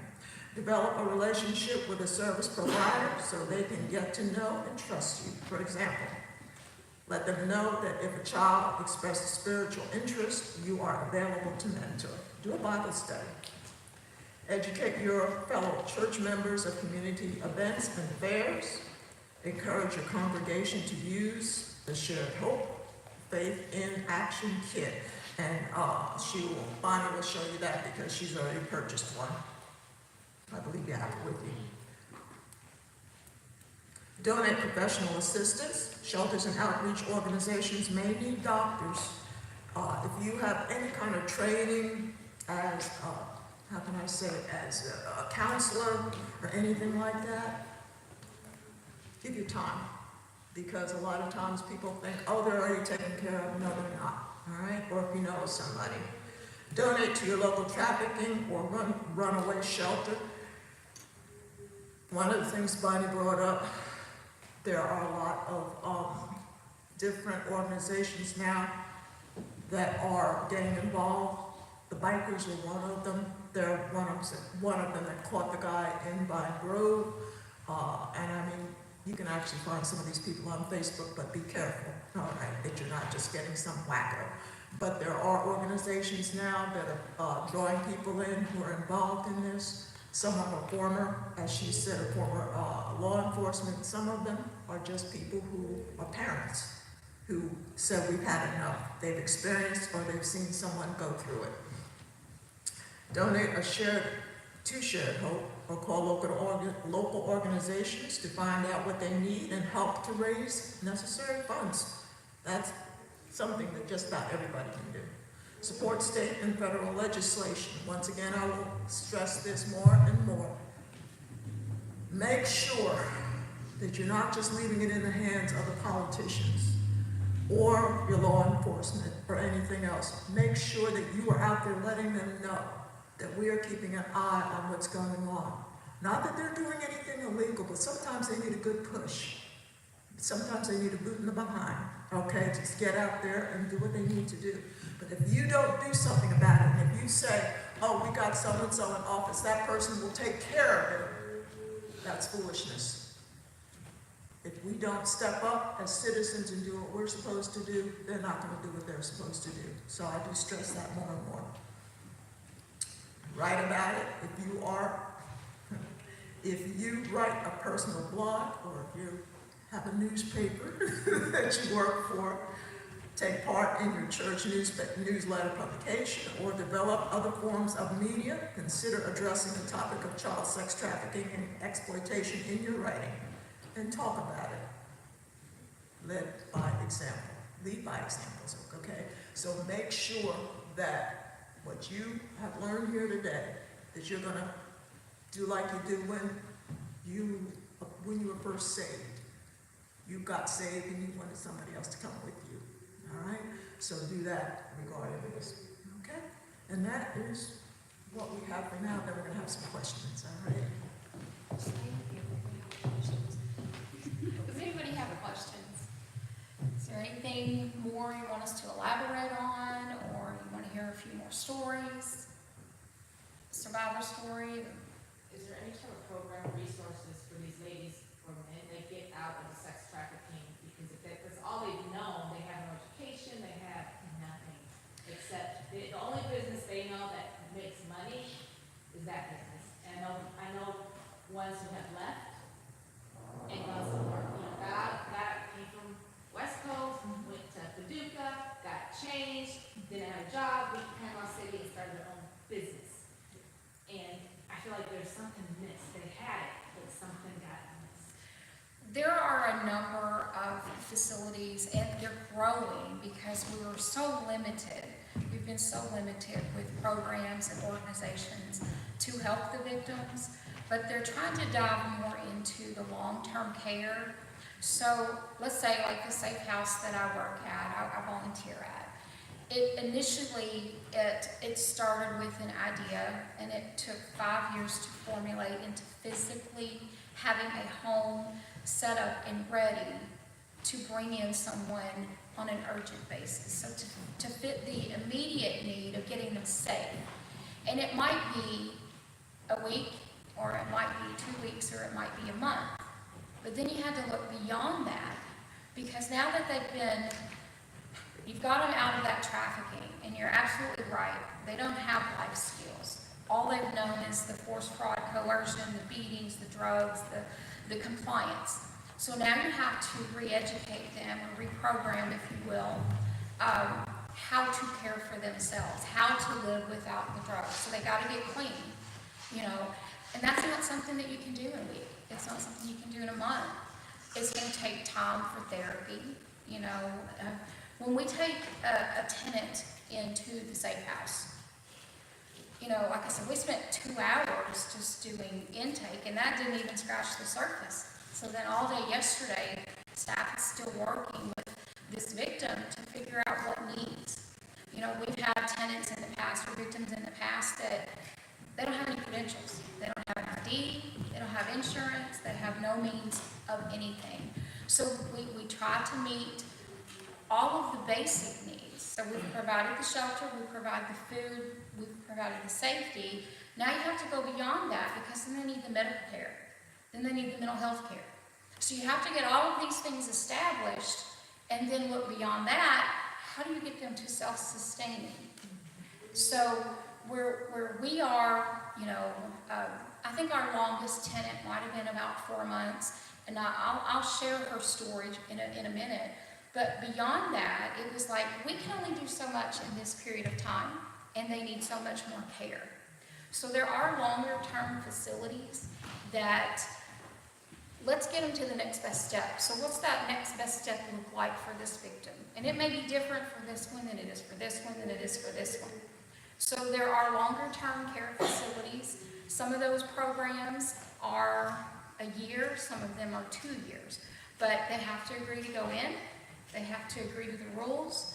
They have to follow the rules. They can't have the drugs. They can't, So as they're getting better, they're getting clean and so forth, they're learning those life skills. They're learning how to care for themselves. They're working on getting their children back. But that, again, it may take a couple of years. Well, when you don't have a job and you don't have a means, so they do help find jobs. So they get them to a safe point where they can be back among people. They get their jobs, and then they start saving their money, and they start building where they can get their own place to live, and they can work on getting their children back. and me to add something. In Thailand, one of the organizations or ministries that I work with, that is what we do. That's what I was talking about when we buy them out. But we also take them and have them go to a training center where they are safe, okay? And they are being trained, but everything is in one thing. It's a one-stop, as like we, call it here. And that's what is, I'm not necessarily seeing here yet in the U.S., and I'm hoping for it, because it's like she's saying, okay, right now I work part-time for a drug rehab facility, and so they can come there, but then they have to go somewhere else for this and somewhere else for that. And I think that is one of the things, that I believe the organizations are now trying to come together so that way it can be like a one-stop, and you're not having to jump here, there, and everywhere.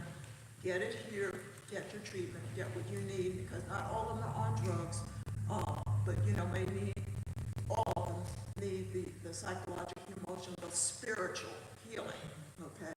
And that is something that I see now, the organizations here are working together, okay? There is a home, or I say a home, there's the Shelter Alliance that's Louisville, LaGrange, up in that area. They're a long-term program. You have Refuge for Women, 7 counties. There are a lot of organizations. There are a lot of resources. We feel like if you're trafficked in this area, the best way for you to heal and get out of here is to go somewhere else. So it might be an hour from here, it might be 4 hours from here, we don't know.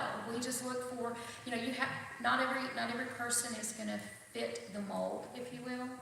And because they're, that level of coercion and force and, whether it was from the drug use or the brutality that they encounter, their method of healing and their length of healing may take longer than others.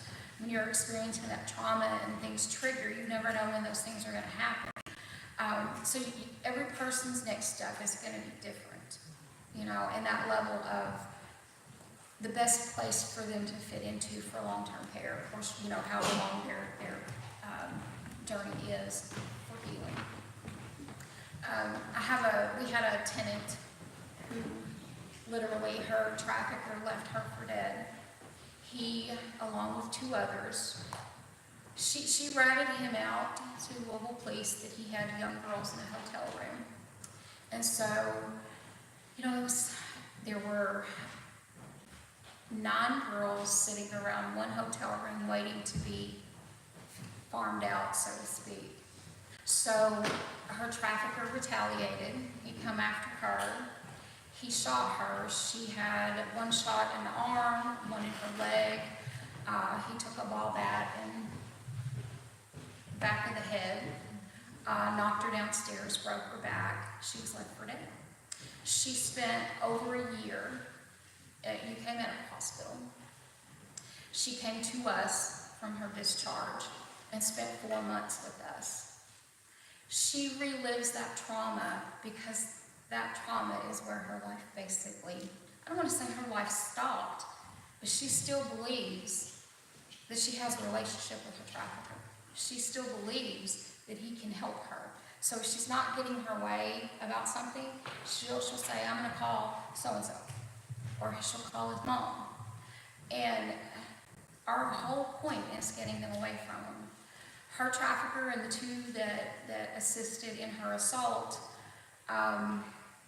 spent 1 night in jail. So typically, let's say you have an arrest, maybe it's your first arrest, it's hard to say, but you get an arrest and you go to court and maybe it's one of these, let's settle, let's not have a jury trial, it's going to be, you get 5 years probation, you served a day, credit for time served, so you don't serve any more time in jail. So that perpetrator is right back out on the street, going right back to business as usual. Okay. Anybody else have questions? What was you guys said that there was a website online where we could take the courses for? Yes, what I'll do, we'll put resources together. and I'll send them to Jen, and then she can distribute out to everyone. Okay? Does that work for you, Jen? Yeah, absolutely. If you don't have something from me within a day or so on that website, text me, email me, whatever. Say, hey, get on this. Okay. Yeah, and some of it I already have too as well, since I've already taken some of them, so if I think that she may, I'll just go ahead and shoot it to you if I still have it, and I'm sure I still have it, all right? And that way you can take the courses and get started on it. It's gonna cost, okay? It's gonna cost you something, but it's worth the money that you are investing, not just in yourself, but for others that are going to be reached and touched, all right? So that's all right. All right. Any other questions? I have a few, but I just want to, Just Bring them. So I know you showed me a list that you didn't share a picture of, but there's a lot of talk about resources for women, safe houses for women. Are there any of the same types of resources for men? Battered men's house?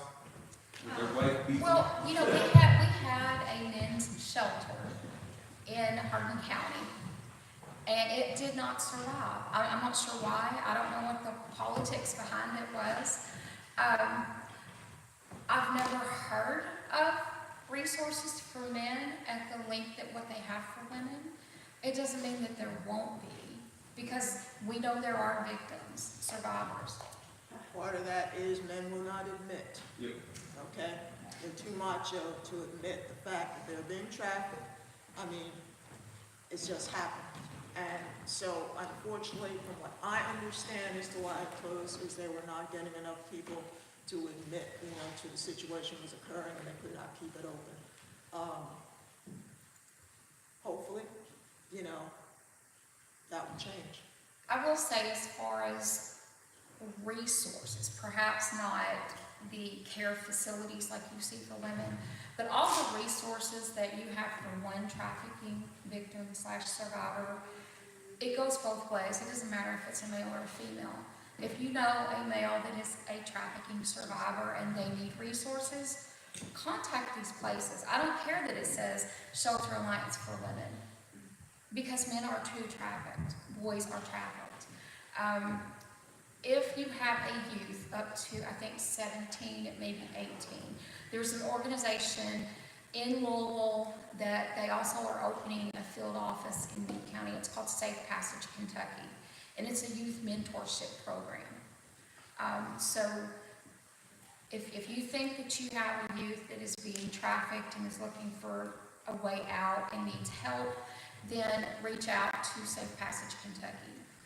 If you're not sure, and you just call me up, let's talk through it. We'll figure out what needs to happen or what resource would better suit a particular scenario. Are there any agencies that are looking at inside of the jails and prisons, the sex industry inside of there, where men and women are being exploited by other men and women in prison, by guards and things like that? I cannot say with 100% certainty that it's being looked at, but there has been some chatter and some conversations about things, because typically what happens is that recruitment, it happens inside the facility and carries beyond the walls of that when they're released. Yes. So they do know that things like that occur within the walls and that they spill over. There has been, discussions, if you will, about education and awareness to inmates to kind of help them through that. I know that the nonprofit that I work for, we have counselors that go to the jail and work in the SAP program with Communicare, and it provides mental health services to some of those inmates. Last question. Do you think that a community that subs out all their resources to other counties and doesn't have resources within their own county is at bigger risk for things like this to be happening right next door, being pushed under the rug, and people feel trapped because there's no resources there? Do you think those communities are a bigger target for industries like this because they're sitting ducks? If you don't have awareness and prevention. And if you don't have eyes in the community that spot these things, if you don't have resources that can help, then certainly you're at risk. What better place to hide out than some little podunk town in western Kentucky? You know? Yeah, and that's why I'm telling you, don't sit back and say, shame, shame, shame on them. I'm gonna go shame, shame, shame on every last person who is allowing it to happen, because it's the citizens who are supposed to be doing something. And we as Christian citizens, we definitely need to be doing something. We are the eyes, okay? We are the feet. We are the ones who are supposed to be helping those. Look, how many of you have been, not necessarily here, but you have been in situations, I can look at the two pastors and say that, been in situations that if it wasn't for somebody pushing for them, they would still be where they were at, okay? That's why stop trying to look and say, it's Bonnie's job, it's Mary's job, it's somebody else's, it's our president's job. It is our job. So start getting active in any way that you can. That's my suggestion. It is important, I think, that as communities, that you go to your leaders of your communities. You're the ones voting your people in. And if you're not happy with the people you're voting in to protect you, then get somebody else to protect you. You know, be a voice, advocate for yourself, advocate for the people in your community. Because if you know, it's like if your leaders aren't doing it, then you need new leaders. Step up, be a leader. Same thing, different words, but do it, okay? That's my order, not a suggestion anymore. I'm gonna be leaving town so I can do this, okay? When you think about the resources, I mean, if you don't have the resources in your community to fit the needs of your community, then you have to figure out, what do we need and how do we get it here? Okay. Anybody else?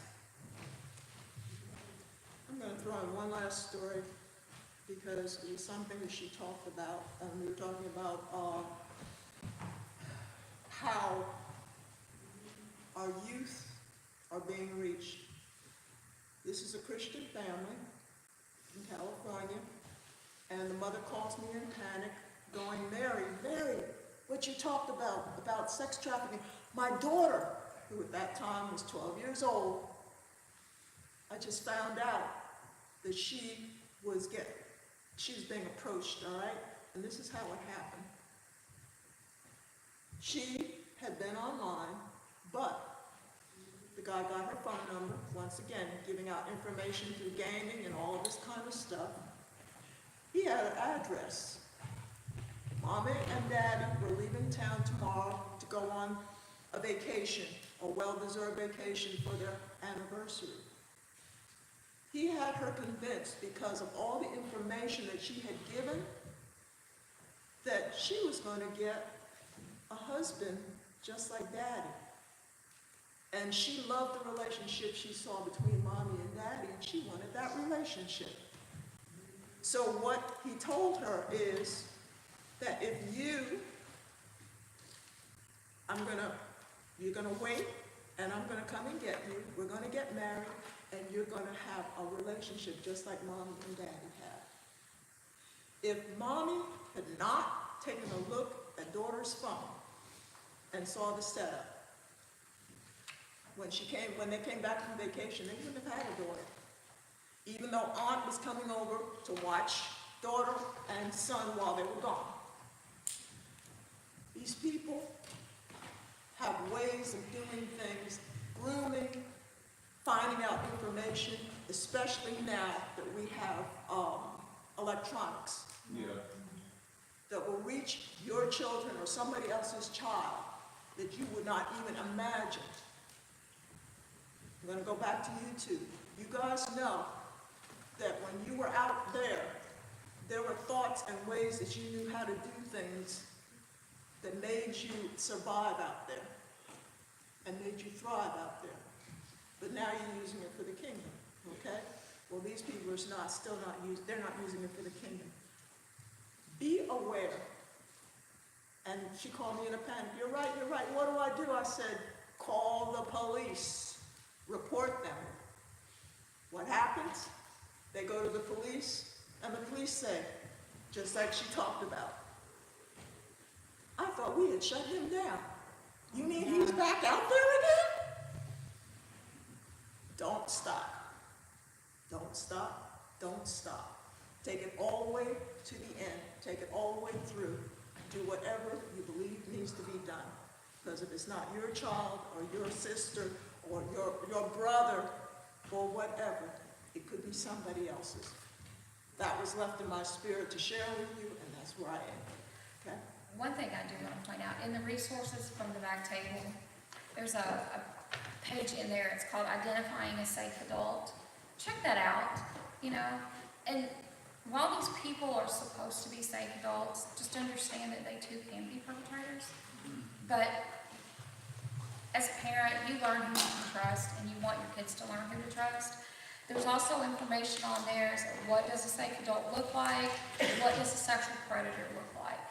You know, you can look at a picture all day long, but you probably can't pinpoint who the sexual predator is.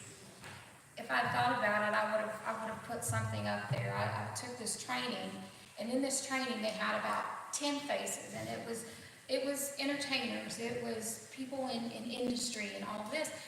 But you don't know, you can't look at these photographs and tell who are your traffickers.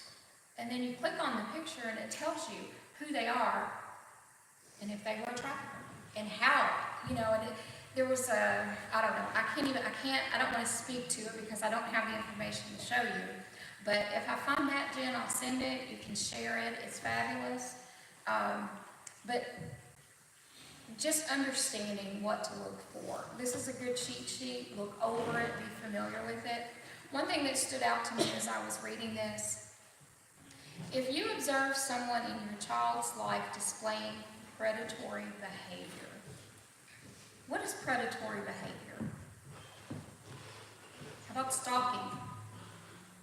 You know, I'll say this. After 35 years of marriage, I found myself going through divorce, right? I'm very involved in my community. I'm always doing things, and I'm working an event. And this man approaches, and I didn't recognize him, so I'm checking ID, because what I was doing was checking ID for this event.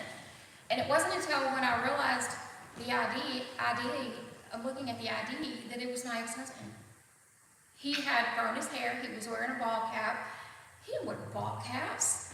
Well, you know, and I'd noticed him standing around, but do you know how weird and how, I just felt a certain kind of way about it. It's like, I go, whoa, wait a minute. This is a person that I loved and had children with, that we were married for 35 years, and I didn't recognize him, and he was watching me for hours. And then approached me like it was nothing, and hands his ID like it's nothing. That is a scary thought, to think that somebody can watch you. So yes, that's very predatory. It's scary, you know. So imagine your 13-year-old daughter, that somebody's out here watching and observing, or your son, you know. Just be familiar. Look at these things. Don't take them lightly. If you have questions, Jen has my number. Just call me. Okay.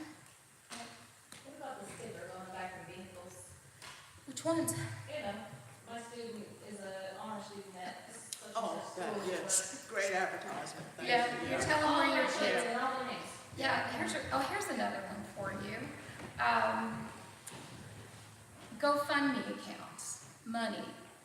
You know, you're telling what you're trying to get money for your kid for. You're providing a means for people to reach you. What do you think they're going to try to do? They're going to try to exploit your kid. You need money for this? Okay. You do this for me, and I'll do this for you. Innocent pictures on Facebook of your little 8-year-old who has on a little bathing suit, maybe a little bit too much is showing. And you're thinking, oh, it's safe, it's only going out to my friends, who my friends have now shared, and Facebook is already, hacked into all of this. I tell my friends, don't put anything on there that you don't want anybody else to see as a family things. These are all ways. Sitting on Uncle's lap too much. Okay, predators. Uncle just wants you, yeah, come on, sit on Uncle's lap. I went through that, so I can tell you, it's real. And this was way before internet and all of that, okay? My father found out, and uncle, well, he really wasn't uncle, but he was a friend, and Papa escorted him off the property with his shotgun, just to let him know, yeah, Papa didn't play. So, yeah, these are things that you have, just predatory things that you would not even think of. Kind of goes in line with the grooming stuff, you know. Exactly. It's okay to do this, it's, you know, it's okay that they patted you on the bottom, it's okay. They didn't mean anything by it. No, pay close attention, watch your kids, listen to them. If they tell you somebody did something, investigate it. Don't just brush it aside like it didn't happen, you know? May I ask one thing, Pastor Jen? Yeah. We assume today that everybody here has a relationship with Christ. And we have an invitation of anyone. Absolutely. Would you two like to do it, one of you? Go ahead. Okay. Go ahead, you have the microphone. Okay, I've talked quite a bit about us as Christians being the ones who are responsible, more so than anybody else, regarding human trafficking, regarding being that person. So I invite you, if you do not know Christ today, that you will come forth and accept him today. Give your life to him, so that way you too can be a part of the family, but also a part of what he is mandating for us to do. If there is anybody here, I'm not going to ask for a hands up and all that, just come forth. If nobody comes, I'm going to assume that everybody here has a relationship with the Lord, and if they do have a relationship, we all have it, that's great. We've got work to do.